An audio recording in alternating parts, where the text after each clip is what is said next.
Hey, it's Bootleg Mozart here.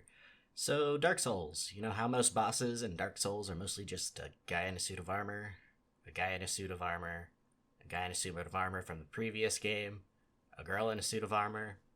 Well, that's why I'm going to make Pokemon into Dark Souls bosses. After all, Pokemon stands for Pocket Monster, so they should reflect that. This is a series called Pokesouls, starting with the beginning of the decks, only using final evolutions, and moving on to the next. And during the video, I'm just going to be explaining my process as we go through. So to start off, I decided I wanted to have some sort of skull or something instead of just a plain root pretty late into the sketch phase. So I gave it some like gnarly roots to try to grow out of them and getting some flowers and shit going on. I ended up changing it at the end, but I think it looked pretty cool. But it wasn't what I wanted, you know. And originally, I was gonna have his ears as just these gaping holes in his head with like ooze and junk coming out of them, but that changed as well. I just gave him one ear so you could still see that it's a venusaur with one ear. And I stuck some moss on his little tentacle thingies because why not? I love moss, and moss is pretty great. And moving on to his little fingies, we went ahead and made them more like claws and not so much as little stumps that he gets. I figure claws are a little bit more threatening than stumps, so we went ahead with stumps.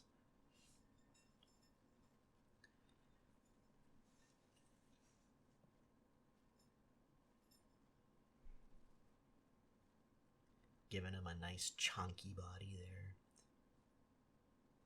Because that's what he is. He's kind of a chunky little turtle, not turtle, well, sort of turtle frog guy.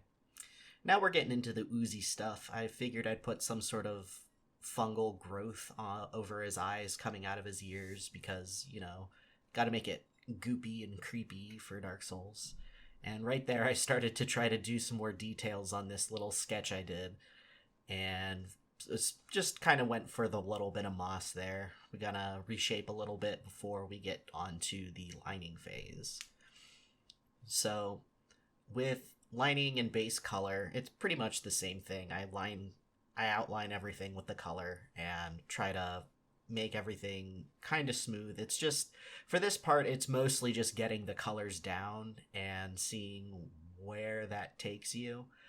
And it was pretty fun doing this. I like trying to color within the lines, and then I ended up reshaping a lot of the lines during this part because this is a pretty important part. I actually ended up changing the base color of Venusaur because this was just too bright of a green for me. He's supposed to be decaying and,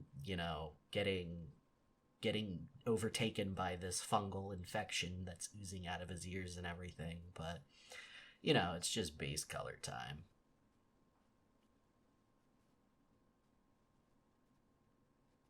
Gotta get them fingies all good. Doing the fingers here was actually a lot of fun because you have to like do a little doo-wop with the brush that I use, which I made a custom brush for this, but you don't have to make a custom brush just to get some of these results. But part of the fun part of Fire Alpaca and using Fire Alpaca is the ability to make your own brushes and stuff. It's a pretty good thing. And right there you can see that I changed the color, and we're getting into the leaves now, all of his pretty little leaves. So after the leaves, I'm probably going to, sketch out. Well, right now I'm kind of sketching out the leaves. I'm gonna end up making them a little bit more grody, a little bit more decayed later on. And here's where you can see that I changed the stupid little tiny skull to like a dragon skull or something because dragons are cool, and that is the only reason I need to do something, is if it's cool or looks silly or looks nice or just looks a certain way, I'm gonna do it. And I thought about putting little leafies coming out of the top of this stump, as you can see here, but you can't really fit them in. There's just going to be too much going on with the skull and the little petals coming off of the thing. I ended up forgetting to put those little growth thingies holding the skull in place at the end result.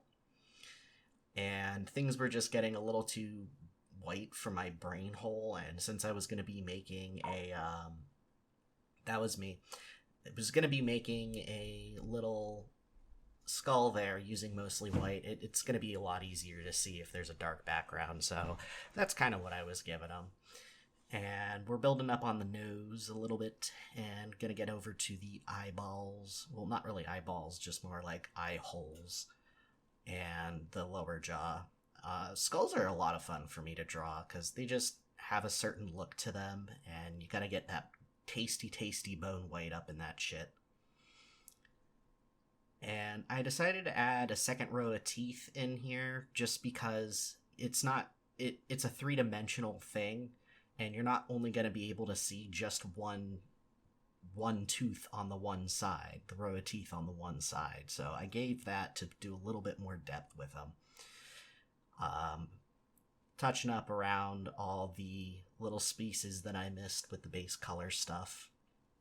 I still don't like that little stump. I never ended up changing it from that, but I kind of ran out of ideas on what I could do with the stump. It wasn't in the cards for me, but that's okay. It's my first painting, and we're gonna see where it all takes me.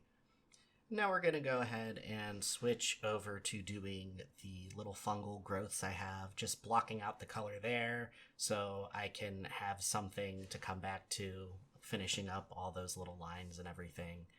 I usually don't use a overlay of a sketch to do anything except for line art, and this is technically the line art of everything, just blotting out this color in so I can figure out how to color it more. So after we're all done with the fungal growth and the moss growth, we're probably gonna start getting onto the shading, but I'll just let you watch a little bit.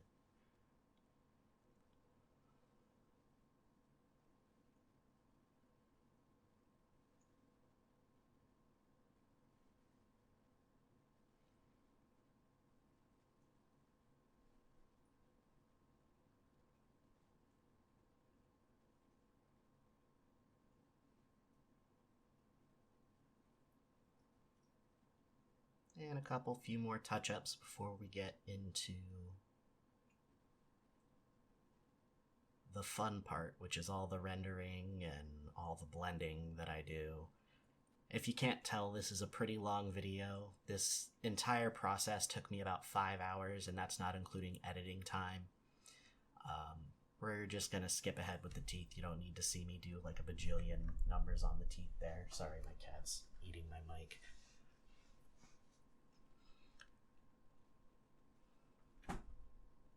And some final leafy decorations here because we love leaves. Very tasty, very crunchy, very munchy. Getting those small little holes and decaying details in there. I really think that these little holes and everything brought the grotesqueness of what I'm making out a lot better. I mean, the fungal growth going over the eyes, that's pretty, like, cringeworthy. It makes you cringe. It's not like a bad cringe. It's more like a, ugh, I don't want that to happen to me. So adding in these little holes and everything, I think was a really good play. And as you saw across the screen, this is definitely going to take the majority of the video.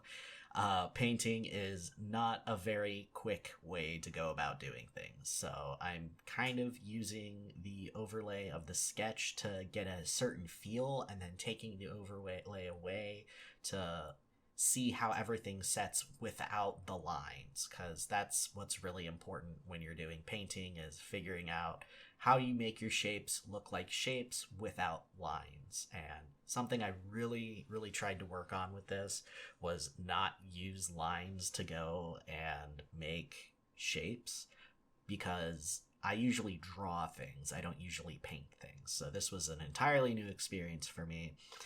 I figured I'd just kind of blot out a lot of where I know that the lights are going to be going and the shadows are going to be going, so I tried to figure out where I'm going to put those and what I'm going to do with them.